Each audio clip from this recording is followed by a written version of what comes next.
I was a normal girl. I grew up between a village and a small city next to Barcelona. When I was a child, I was always imagining stories through my toys and my drawings. Had all my school books and notebooks full of them. I used to draw the interior of houses everywhere. All my life I wanted to be an interior designer like my uncle. When I was 10, I learned how to edit videos because my brother wanted to study film. He didn't let me do it, so I had to start doing it myself. When I was 12, I started editing everything I could find. And I couldn't find more, so I started recording my own stuff. And I started with a phone and saved for a camera.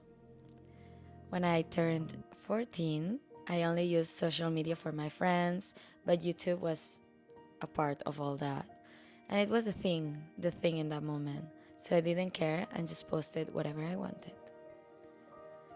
Some people made fun of me, a small school, a small village, but I was just doing what made me happy in between all the chaos I was living. 3 long sad years, I lost my dear grandmother. She was like my mother. I've never loved so much a person ever again. I know she's taking care of me from somewhere, and I know half of what happens to me now is thanks to her. She's my lucky charm and my protection. I always felt I needed more than what my town could offer.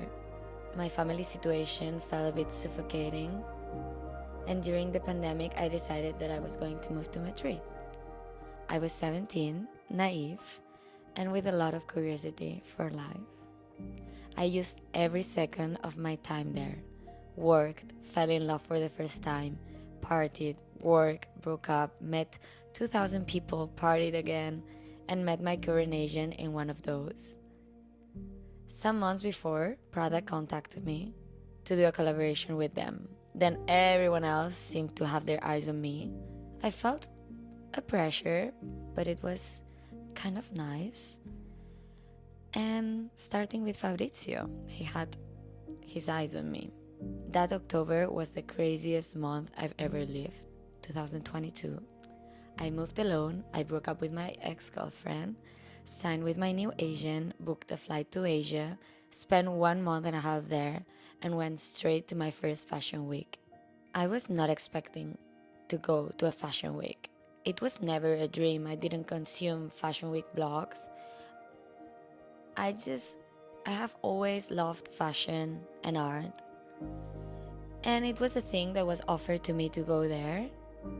And I literally flew back from Asia to go to Milan.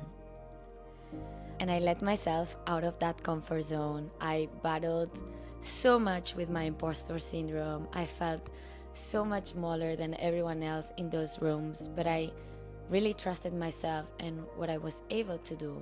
Maybe not in that moment, but maybe in this current future. And I just did the stuff, even if I did it better or worse, but I was doing what I wanted to do in that moment. And my first fashion weeks felt like intensive courses. I learned so much, and I absorbed everything I saw and listened to those weeks to become what I really admired from the people in the rooms I was in. And even though I was learning so much, I felt like I needed to learn more.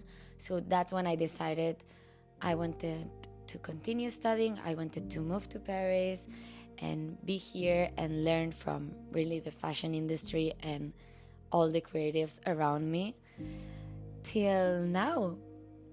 And finally now I feel I belong in the 2000 rooms I'm in. I think I learned so much from these weeks and from everyone around me and everyone that belongs here. So I hope you enjoy, and this is my story of how I became what I am and do what I do.